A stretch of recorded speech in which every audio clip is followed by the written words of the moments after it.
జనరల్గా సండేస్ కూడా కాల్స్ వస్తూ ఉంటాయి, వెళ్తూ ఉంటారు డ్యూటీకి. ఈరోజు కాల్స్ రాలేదు. సరే అని నేను మొదలుపెట్టి దాదాపు ఒక 80% కూరగాయలు, శనగపప్పు, కందిపప్పు, పెసరపప్పు, కొంచెం కొంచెం లైట్గా అన్నీ కూడా కొంచెం కొంచెం వేసి గుప్పుడంటే గుప్పుడు బియ్యం తీసుకుని అవన్నీ కలిపి వండాను. నా పద్ధతిలో వండాను.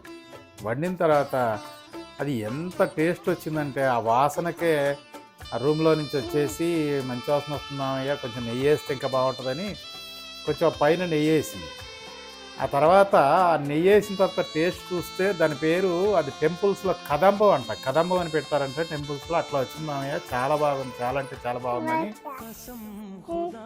నేను వండి ఒక తప్పు చేస్తే తను తిని రెండో తప్పు చేసింది. అది ఏం చేసిందంటే వాళ్ళ అత్త దగ్గరికి పోయి అత్తయ్య చాలా బాగుంది అని చెప్పి అదేం చేసిందంటే శుభ్రంగా తిని టేస్ట్ చూసి మొత్తానికి వేసేసింది ఇవాళ.